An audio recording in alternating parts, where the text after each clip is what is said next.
Okay, I promise, no breastfeeding raccoons in this edition of This Is Truly News. You have my word on it. We may chuckle about it or vaguely bring it up again, but we won't actually have the story. Yeah. Like, subscribe, and follow This Is Truly News if those are the kind of things you find funny. I thought it was funny. Mostly you don't want to tell people about this, but in this case, if you can find some like-minded whack jobs like we are, have them like, subscribe, and follow too. Thank you. This is True, Really News with Scott Combs and Tony Vercanis. All the news you're about to hear is true. Really?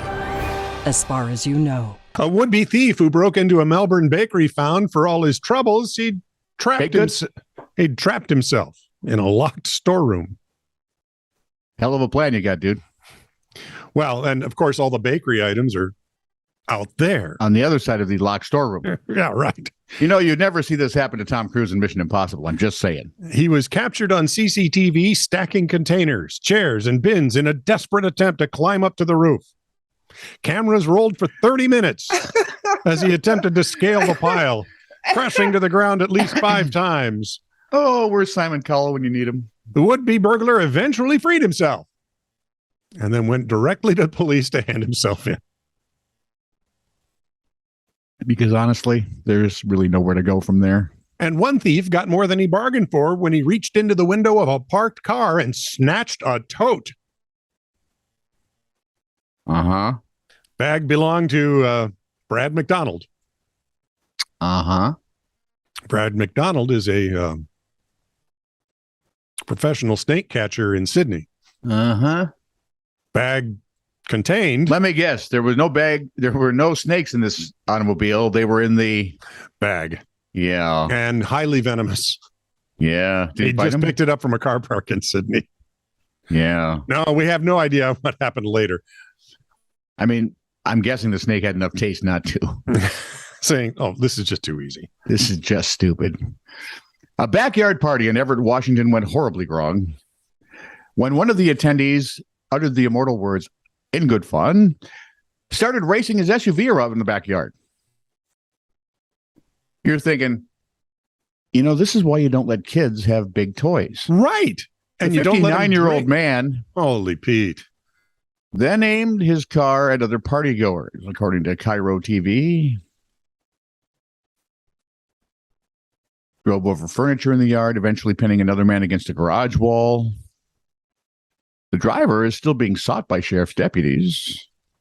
Wow. The victim refused a trip to the hospital. Other than that, Mrs. Lincoln, how was the party? Good Lord. What? That went sideways badly. Why? What? Did anyone check, like, the beer he was drinking? You might have wanted to cut him off 2 days earlier. Yeah, before he ever got there. Wow. Wife tweets. Uh-oh. My husband hates his new job as my IT guy. I know his pain. I used to, but now I'm fundamentally stupid when it comes to computers. So marriage is just screaming louder than your spouse to tell them to stop yelling. Fundamentally true. My husband farts one more time, it won't be a virus that takes him. Fundamentally true. My husband texted me from Costco to let me know there was a line, and I think he was looking for me to say, don't worry about it, just come home. Instead, I said, hey, don't forget the ice. That'd be my wife. And bring the chips with you. Okay, I'll hold dinner. I have my windows open today, and I just heard my neighbor shout, I love you, to her husband as he worked in their yard. Now I know I live next door to psychopaths. What kind of deranged fool does that? My husband just said, okie dokie, artichoke. Now I'm wondering if anyone can recommend a good divorce lawyer. See, now that I could understand. Actually, if my wife wanted a divorce for every stupid thing I said. Oh, Lord. You'd have been divorced before you got married. Yeah, but we'd be living together because you wouldn't be married either. Actually, we'd both be dead by now. Yeah, well, that's No. what. Yeah, we wouldn't be living No. together. We'd be dead in the same. There are certain things you just don't put together. Two dreamers, two idiots. And we have both of those going for us. But there you are. 61-year-old Alan Granger of Derby, England, not Derby, although it's spelled like Derby, but they say Derby. I don't understand what's wrong with them. It's English. It's British English. Well, there is that. Anyway, Alan Granger, 61. He lives in England. In Hat, England.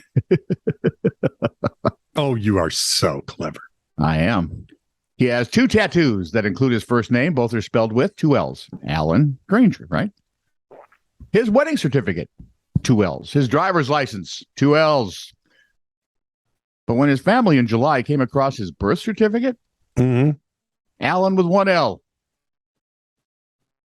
What the hell? No, what the L? What the L, man? Nope, still can't do it.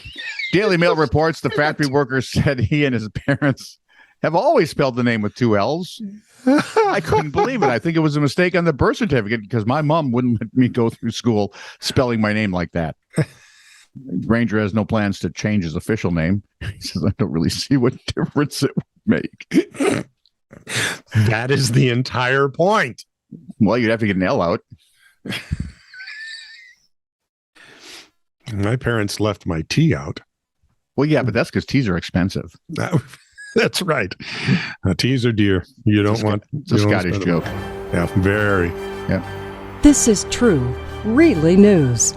Send email to TITR@netradio.network.